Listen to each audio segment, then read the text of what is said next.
Hello guys. Bio अड्डा में आपका स्वागत है। मैं हूं आपका दोस्त विनय थोरात। इससे पहले हमने जो लेक्चर्स देखे वो एनडीए बेस्ड लेक्चर थे। अब शुरू करेंगे प्योर नीट बेस्ड लेक्चर जो बेस्ड होंगे सीबीएसई और एनसीईआरटी पैटर्न से। ठीक है, ये आपको एम्स एडवांस लेवल तक भी लेके जाएगा। तो ये जो लेक्चर होंगे ये नीट बेस्ड लेक्चर होंगे। ध्यान में रखिएगा, हम हर एक टॉपिक का डिटेल स्टडी करने वाले इसमें।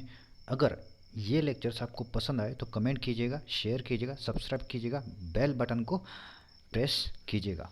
और एक नोट, आप आपके साथ पेन और नोटबुक हमेशा रखिएगा जब ये लेक्चर आप सुनोगे और देखोगे तब।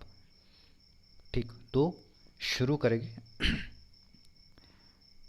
फर्स्ट चैप्टर यानी चैप्टर 8 से शुरू करके health and diseases. NCERT based होगा चैप्टर 8, ये 12th का चैप्टर होगा, हेल्थ एंड डिसीजेस पार्ट 1। यहाँ से हम शुरू करेंगे, देखेंगे। तो हेल्थ या फिर डिसीजेस ये हम किस बेसिस पे बोलते हैं कि मेडिसिन्स, किस बेसिस पे मेडिसिन, अगर मेडिसिन ले ले रहा कोई इंडिविजुअल तो हम उसे कहेंगे कि ये डिसीजेबल कैंडिडेट है, इसका हेल्थ अनहेल्दी है, ये क्या है, अनहेल्दी कैंडिडेट है, ऐसा हम बोलेंगे। तो मेडिसिन्स का जो फादर होगा इसका नाम क्या होगा, हिप्पोक्रेट्स। हिप्पोक्रेट्स मतलब क्या होगा, फादर ऑफ मेडिसिन। तो इसने पहले तो शपथ दी थी मेडिसिन जो भी मेडिकल स्टूडेंट को जाएंगे, मेडिकल यानी एमबीबीएस बीडीएस जो भी, जहाँ भी जिस भी स्ट्रीम में जो भी बच्चे जाएंगे, पहले एडमिशन लेते हुए पहले ही दिन उनको शपथ ली जाती है, हिप्पोक्रेट्स थेफ्ट बोलते हैं उसको। तो वो जो शपथ होती है उस शपथ में यही कहा जाता है कि आप किसी भी पेशेंट्स को ना नहीं कहोगे, चाहे आप किसी भी कंडीशन में आपका यानी आप किसी भी हालत में हो, लेकिन आप पेशेंट को कभी ना नहीं बोलोगे। ठीक, ये होता था हिपोक्रेट्स, यानी हिपोक्रेट्स ने ये शपथ दी थी। ठीक, अब इन्होंने, हिपोक्रेट्स ने किस बेसिस पे ड्रग्स या फिर मेडिसिन्स बॉडी पे एक्ट कैसे होंगे ये बताया था, on the basis of William Harvey के एक्सपेरिमेंट्स पे, यानी ब्लड सर्कुलेशन के एक्सपेरिमेंट्स पे। जहाँ जहाँ ब्लड जाएगा वहाँ वहाँ ये मेडिसिन्स जाएंगे और वहाँ ये मेडिसिन्स एक्ट होगी नॉर्मल बॉडी में। अब नॉर्मल बॉडी में जब नॉर्मल बॉडी एब नॉर्मली एक्ट होगा तो ये मेडिसिन एक्ट होगी, नहीं तो क्या होगा कि ये जो मेडिसिन होगी ये मेडिसिन डायरेक्टली ब्लड फ्लो से यूरिन थ्रू बाहर निकल जाएंगे। ब्लड फ्लो से यूरिन थ्रू ये क्या होंगे, बाहर निकल जाएंगे। ठीक, अब उसके बाद जैसे रिसर्च बढ़ा, जैसे रिसर्च लगते गया, शुरू होते गया, तो डिफरेंट टाइप के सिस्टम्स हमारे बॉडी में प्रेजेंट है वो भी जनरेट होते गया, यानी डिस्कवर होते गया। जैसे कि endocrine system, without endocrine system हमारा बॉडी फॉर्म नहीं हो सकता, या फिर immune system, without immune system हम इस एनवायरनमेंट को झेल नहीं सकते, ये भी समझने लगा। तो इसके बाद यानी डिफरेंट टाइप के जैसे पीरियड बढ़ता गया तो क्या होने लगा, डिफरेंट टाइप के वायरसेस जन्म लेने लगे। तो ये जो वायरसेस या फिर बैक्टीरियाज ये क्या करेंगे, ये एक हेल्दी पर्सन को अनहेल्दी बनाने में ससेप्टिबल रहेंगे। तो इसमें क्या क्या होगा ऐसा कि जो हेल्दी पर्सन को अनहेल्दी बनाएगा, ऐसे क्या रीजंस होंगे कि जो हेल्दी पर्सन को अनहेल्दी फॉर्म करेंगे। 3 रीजन होंगे, एक जेनेटिक डिसऑर्डर, दूसरा इन्फेक्शंस और तीसरा लाइफस्टाइल। जेनेटिक डिसऑर्डर में क्या होगा कि कुछ डिफिशियंसीज होगी कि जब चाइल्ड बॉर्न होगा तो उसके साथ पेरेंट्स का जो भी डिफिशियंसी होगा वो क्या होगा, वो भी इसके साथ आएगा। तो वो क्या होगा, जेनेटिक डिसऑर्डर, यानी हेल्दी फीटस को अनहेल्दी फीटस ये फॉर्म करेगा, जेनेटिक डिसऑर्डर। तो दूसरा इन्फेक्शन, अगर कोई इन्फेक्शन हुआ यानी हेल्दी कैंडिडेट है, अगर कोई बैक्टीरियल या फिर वायरल इन्फेक्शन हुआ या फिर पैथोजेनिक इन्फेक्शन, जो भी इन्फेक्शन, वो इन्फेक्शन क्या करेगा, उसकी हेल्थ या फिर उसकी एक्टिविटीज़ को सप्रेस कर देगा, डिप्रेस कर देगा, उसकी एक्टिविटीज़ को क्या करते हैं, कम कर देगा। तो कम करेगा तो ये क्या होगा, ये भी अनहेल्दी का एक सिम्टम्स होगा। या फिर लाइफस्टाइल यानी लैक ऑफ एक्सरसाइज, आप एक्सरसाइज नहीं करोगे तो भी आपका तबीयत जल्दी बिगड़ सकता है, या फिर lack of eating of pure food, lack of eating of pure food, या फिर अनकंटामिनेटेड फूड, ठीक, या फिर हाइजेनिक फूड। आप अगर शुद्ध फूड या फिर पानी नहीं पियोगे तो भी आपके बॉडी पे असर गिरेगा, या फिर आप अगर सही ढंग से रेस्ट नहीं करोगे, यानी स्लीप भी एक मेडिसिन होगा आपके बॉडी पे। स्लीप नहीं लोगे तो भी आप अनहेल्दी जैसा बिहेव कर सकते हो। ये जो सारे हैबिटेट्स है, ये हैबिटेट्स भी आपको क्या करेंगे, हेल्दी से अनहेल्दी बनाने में सक्षम रहेंगे। तो आपको ध्यान देना है कि जेनेटिक डिसऑर्डर इनको तो चेंज नहीं कर सकते, लेकिन इन्फेक्शन और लाइफस्टाइल को हम बदल सकते हैं। जितना हेल्दी रहे उतना सही रहोगे। देखें नेक्स्ट, अब हेल्थ मतलब क्या है। हेल्थ मतलब जो, यानी बॉडी का स्टेट जो होगा वो कंप्लीट फिजिकल, मेंटल और सोशल वेलबींग दिखाएगा। कंप्लीट फिजिकल, फिजिकल मतलब फिजिकली वो सोशल फिट होगा, मेंटली फिट होगा, या फिर सोशली वो फिट होगा, तो उसे हम क्या कहेंगे, हेल्दी पर्सन। उसे क्या कहेंगे, हेल्दी पर्सन। अब हेल्दी पर्सन के बेनिफिट्स क्या क्या होंगे, हेल्थ के बेनिफिट्स क्या क्या होंगे। ये एफिशिएंट वर्क कर सकता है, ये बहुत ज़्यादा वर्क कर सकता है नॉर्मल पर्सन से, ये एफिशिएंटली वर्क कर सकता है। जितना भी वर्क करेगा उसमें प्रोडक्टिविटी ज़्यादा देगा, प्रोडक्टिविटी ज़्यादा देगा तो इकोनॉमिक प्रॉस्पेरिटी ये बढ़ाएगा, ठीक, इकोनॉमिक प्रॉस्पेरिटी बढ़ाएगा। और ये भी लॉन्जिविटी बढ़ाएगा। लॉन्जिविटी मतलब हेल्थ का जो पीरियड है वो बढ़ाएगा, हेल्थ का पीरियड है वो क्या करेगा, बढ़ाएगा, यानी अनहेल्दी जल्दी नहीं गिरेगा, यानी कोई डिसीज या फिर बैक्टीरिया जल्दी इस पे एक्ट नहीं हो सकता। तो ये जो बेनिफिट्स है, ये बेनिफिट्स मेंटेन रखना है, ठीक। अब गुड हेल्थ अचीव कैसे कर सकते हो आप, गुड हेल्थ आप अचीव कैसे कर सकते हो। गुड हेल्थ के आपने बेनिफिट्स देखे, लेकिन गुड हेल्थ आप अचीव कैसे कर सकते हो, आप उसे बना कैसे सकते हो, ठीक। पहले तो आपको जो भी डिसीज़ होने वाला है या फिर हुआ नहीं लेकिन हो सकता है, उसके बारे में अवेयरनेस दिखाना पड़ेगा, ठीक है, उसके बारे में जानना पड़ेगा। यानी अगर कोई भी सिम्टम्स अगर आपके बॉडी में दिख रहा है तो आप क्या करोगे, पहले फर्स्ट एड करोगे। तो फर्स्ट एड मतलब क्या है, अवेयरनेस, तो ये आपको पहले करना है। दूसरा, इम्यूनाइजेशन या फिर वैक्सीनेशन। कोई भी डिसीज़ होने से पहले जो मेडिसिन दिया जाता है उसे क्या कहेंगे, वैक्सीन। वो वैक्सीन क्या करेगा, इम्यूनिटी डेवलप करेगा। तो आपको ये पता होना चाहिए कि कब ये वैक्सीन लिया जाना चाहिए। जो भी वेस्ट होगा वो प्रॉपर डिस्पोज करना चाहिए, यानी डस्टबिन में ही जाना चाहिए। कहीं डायरेक्टली आप बाहर फेंक दोगे, ये ऐसा, अगर ऐसा किया तो ये डिसीज़ प्रोड्यूस करने के लिए लाभदायक होगा, और ये आप ही करोगे। जो भी वेक्टर्स होंगे, वेक्टर्स मतलब डिसीज़ को एक जगह से दूसरी जगह पहुंचाने वाले जो भी वेक्टर्स होंगे, इंसेक्ट्स या जो भी, उन्हें कंट्रोल करना या फिर उनको मेंटेन रखना। मेंटेन मतलब उनको मार देना, इन शॉर्ट मेंटेन नहीं रखना, उनको क्या करना है, कंट्रोल रखना है। तो कंट्रोल कैसे रखोगे, विद द हेल्प ऑफ हाइजीनिसिटी। आप आपके घर में हाइजीनिक एनवायरनमेंट रखोगे, जो भी फूड या फिर वाटर आप पियोगे या खाओगे वो क्या होगा, अनकंटामिनेटेड वाटर होगा, हाइजीनिक वाटर होगा, ठीक। अगर ये सारे आप एलिमेंट्स करोगे तो आप गुड हेल्थ अचीव करोगे, ठीक। ये बेसिक है, ये बेसिक एलिमेंट्स हो गए, ये सभी को पता है, लेकिन क्या होता है, भूल जाते हैं लोग। सभी को पता है लेकिन भूल जाते हैं, ये भूलना नहीं है, ठीक।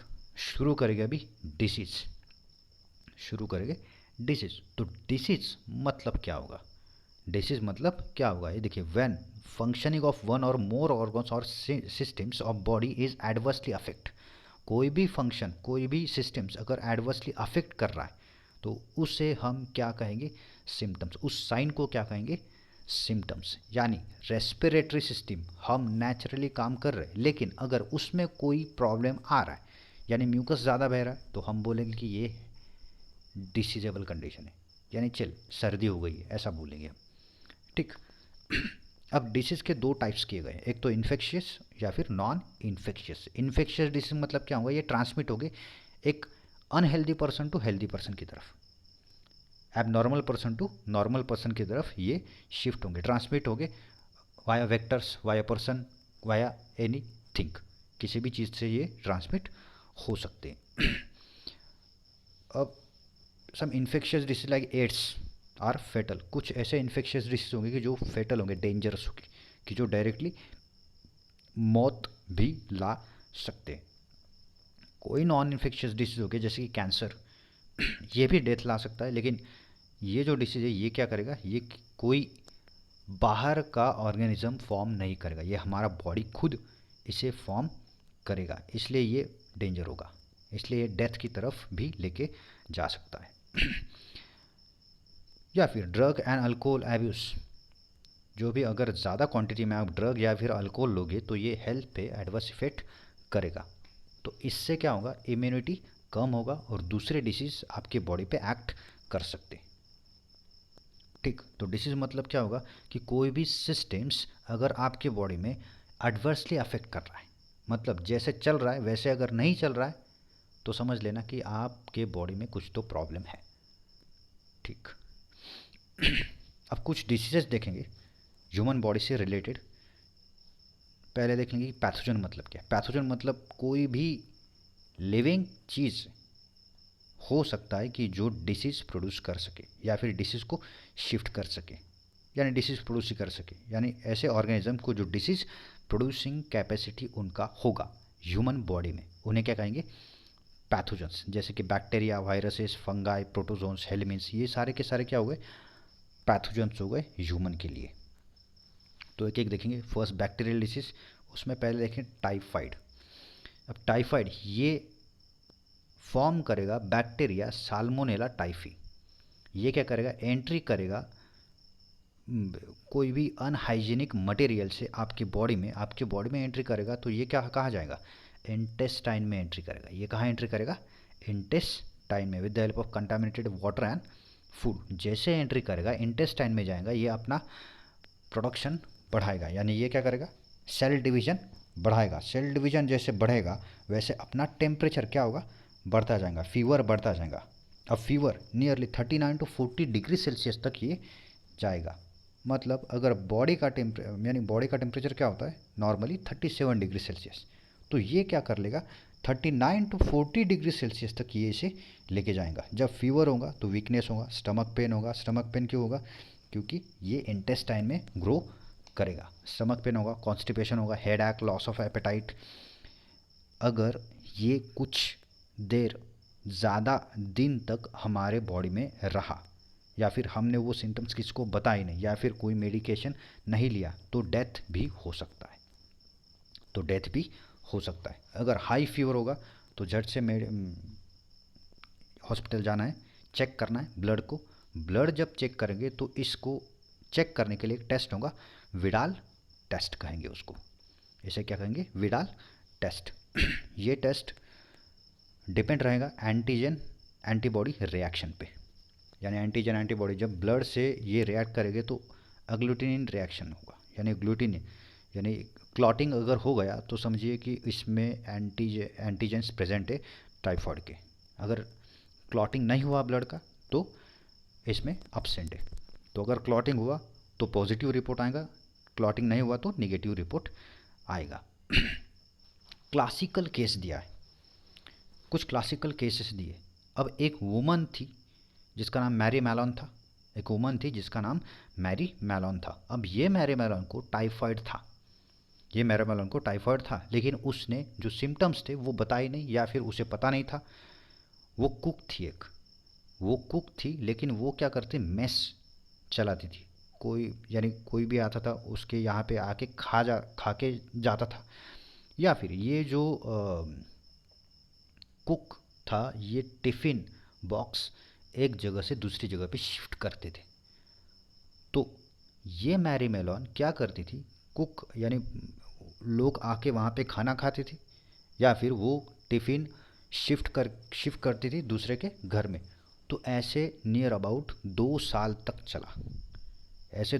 चला। अब उसके बाद उसे पता चला कि टाइफाइड है, यानी ये जो है ये क्लासिकल एग्जाम्पल में गिना जाता है कि 2 साल तक वो टाइफाइड स्प्रेड करती रही एक यानी नॉर्मल पर्सन में 2 साल तक नॉर्मल पर्सन में टाइफाइड फैलाती रही और उसकी वजह से बहुत ज़्यादा लोग टाइफाइड पॉजिटिव हुए थे। तो ये क्लासिकल केस दिया है। तो अगर देखेंगे सेकंड, निमोनिया। निमोनिया फॉर्म करेगा स्ट्रेप्टोकोकस निमोनिया या फिर हीमोफिलस इन्फ्लुएंजा से। स्ट्रेप्टोकोकस निमोनिया या फिर हीमोफिलस इन्फ्लुएंजा, ये मोस्टली अफेक्ट करेगा अल्वियोलाई में। ये लंग्स में सिर्फ अल्वियोलाई को ही अफेक्ट करेगा, बाकी किसी और ऑर्गन को अफेक्ट नहीं करेगा रेस्पिरेटरी सिस्टम में। इसके अगर सिम्टम्स देखे जाए तो फीवर आएगा, टेम्परेचर बढ़े, कोई भी अगर चीज़ होने वाला है अपने बॉडी में तो फर्स्ट सिम्टम्स दिखाएगा फीवर, चिल, ठंड बजने लगेगा, कफ आने लगेगा, खांसी, कफ, हेडेक होने लगेगा। सेवियर केसेस में लिप्स और फिंगर नेल्स हो गए, लिप्स या फिर नेल्स, वो ग्रेइश और ब्लूइश कलर में फॉर्म हो गए। ग्रेइश या फिर ब्लूइश कलर दिख सकता है, जो पिंक या फिर रेड कलर में दिखता है वो ग्रे या फिर ब्लूइश कलर दिखेगा वहाँ पे। अब ये क्यों दिखेगा? ऑक्सीजन स्कार्सिटी की वजह से ये फॉर्म होगा। तो ये स्प्रेड कैसे होगा?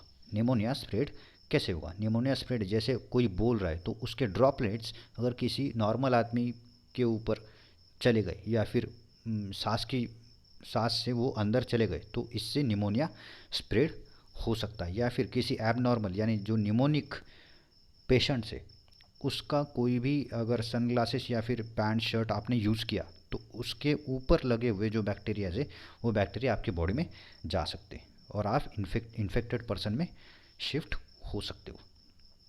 ऐसे कुछ बैक्टीरिया जैसे डिसेंट्री, प्लेग, डिप्थेरिया, ये भी आपको यानी पढ़ना है।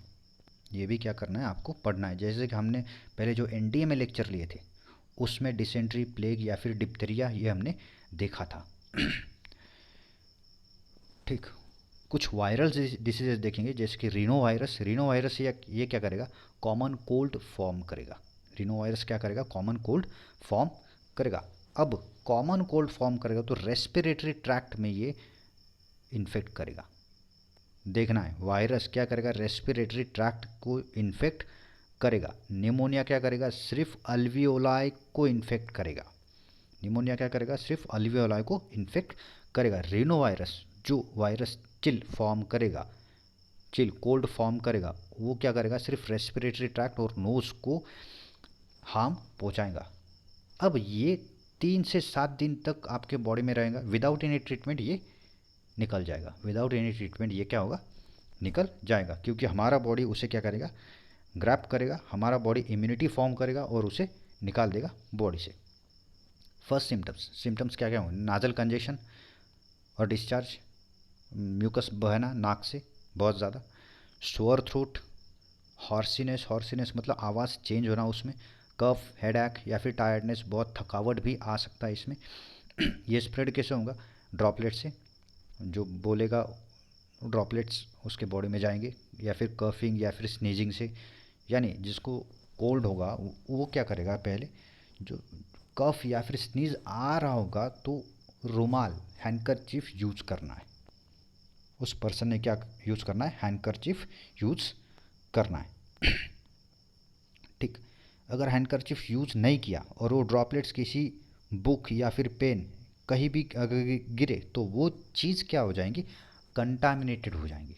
और उस चीज़ को अगर आप छूओगे तो आपके हाथ, आपके नाक या फिर आँखों को अगर लगेंगे तो वो वायरस आपके रेस्पिरेटरी ट्रैक्ट में एंट्री कर लेगा और आप में भी फॉर्म हो सकता है कॉमन कोल्ड।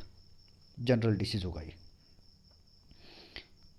यानी ये एक हेल्दी पर्सन को सप्रेस करने में, उसका वर्किंग जो कैपेसिटी उसे कम करने में ये इफ़ेक्टिव रहेगा। ठीक, अगर इसमें कोई प्रॉब्लम होगा तो आप कमेंट कर सकते हो। ठीक, थैंक यू फॉर वॉचिंग। पसंद आए तो कमेंट कीजिए, लाइक कीजिए, शेयर कीजिए और सब्सक्राइब कीजिए। Thank you.